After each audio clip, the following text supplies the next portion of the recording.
जय हो छठ मैया की। उत्तर प्रदेश और खासकर बिहार में छठ का विशेष महत्व है। आज के दिन ओबरा नगर से लगे हुए मां रेणु के तट पर हजारों की संख्या में मौजूद सभी श्रद्धालुओं का हार्दिक वंदन अभिनंदन करते हैं।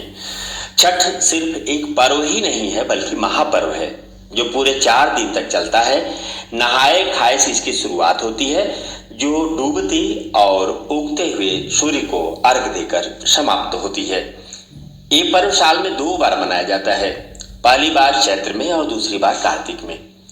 चैत्र शुक्ल पक्ष छठी पर मनाए जाने वाले छठ पर्व को चैती छठ और कार्तिक शुक्ल पक्ष छठी पर मनाए जाने वाले पर्व को कार्तिकी छठ कहा जाता है।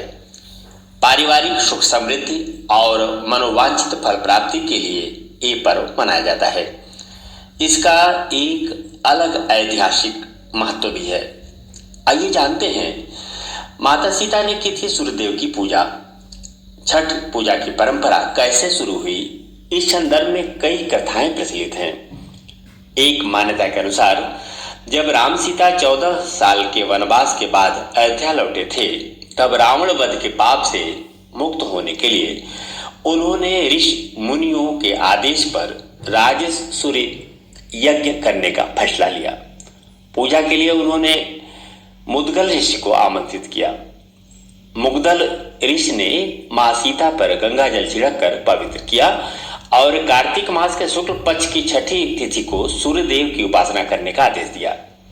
इससे माता सीता ने मुद्गल ऋषि के आश्रम में रहकर 6 दिनों तक सूर्यदेव भगवान की पूजा की थी। सप्तमी को सूर्योदय के समय फिर से अनुष्ठान कर सूर्यदेव से आशीर्वाद प्राप्त किया था। वही महाभारत काल की कथा है।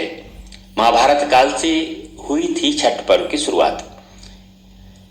सनातन मान्यता के मुताबिक कथा प्रचलित है कि छठ पर्व की शुरुआत महाभारत काल से हुई थी। इस पर्व को सबसे पहले सूर्यपुत्र कर्ण ने सूर्य की पूजा करके शुरू किया था। कहा जाता है कि कर्ण भगवान सूर्य के परम भक्त थे और वे रोज घंटों तक पानी में खड़े होकर उन्हें अर्घ देते थे। सूर्य की कृपा से ही वह महान योद्धा बने। आज भी छठ में अर्घदान की यही परंपरा प्रचलित है। द्रौपदी ने भी रखा था छठ व्रत। छठ पर्व के बारे में एक कथा और भी है। जब पांडव सारा राजपाट जुए में हार गए तब द्रौपदी ने छठ व्रत रखा था। इस व्रत से उनकी मनोकामना पूर्ण हुई थी और पांडवों को सब कुछ वापस मिल गया।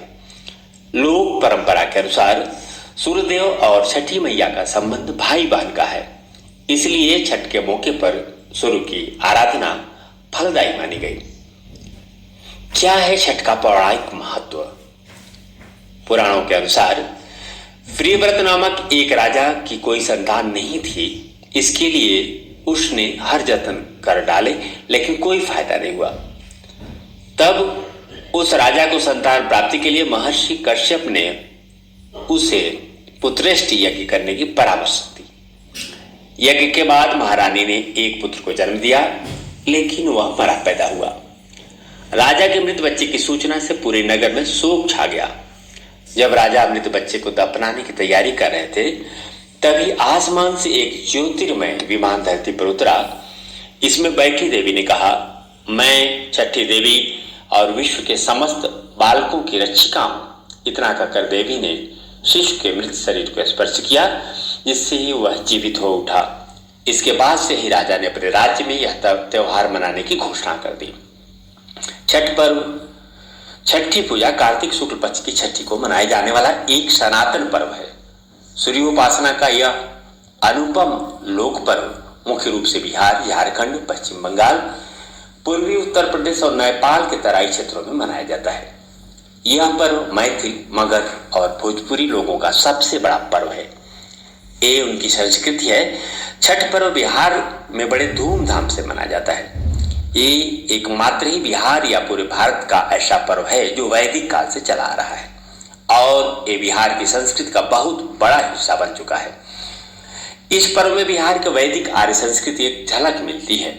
ये पर्व मुख्य रूप से ऋषियों द्वारा लिखी गई ऋग्वेद में सूर्य पूजन, उषा पूजन और आर्य परंपरा के अनुसार छठ महापर्व मनाया जाता है। धीरे धीरे यह त्योहार प्रवासी भारतीयों के साथ साथ विश्व भर में प्रचलित हो गया। छठ पूजा सूर्य, प्रकृति, जल, वायु और उनकी बहन छठी मैया को समर्पित है। छठ महापर्व पृथ्वी पर जीवन दायिनी है। श्रद्धा से छठी मैया को मिथिला में रनबे माय, भोजपुरी में सविता माई और बंगाली में रनबे ठाकुर के नाम से बुलाते हैं। पार्वती का छठा रूप भगवान सूर्य की बहन छठी मैया को महापर्व पर की देवी के रूप में पूजा जाता है। यह चंद्र के छठे दिन काली पूजा के 6 दिन बाद छठ मनाया जाता है। मिथिला में छठ के दौरान मैथिल महिलाएं मिथिला की शुद्ध पारंपरिक संस्कृति को दर्शाने के लिए बिना सिलाई के शुद्ध सूती धोती पहनती हैं। त्योहार के अनुष्ठान कठोर हैं और 4 दिनों की अवधि में मनाए जाते हैं। इसमें पवित्र स्थान, उपवास और पीने के पानी से दूर रहना, लंबे समय तक पानी में खड़ा होना, प्रसाद और अर्घ देना शामिल है। महिलाओं के साथ ही बड़ी संख्या में पुरुष भी छठ व्रत रखते हैं। ओबरा रेणुका नदी के किनारे आए सभी व्रतियों, श्रद्धालुओं और इनकी सेवाओं में लगे विभिन्न समाज सेवियों, सेवियों सबका हम हार्दिक वंदन, अभिनंदन और स्वागत करते हैं। जय हो छठी मैया।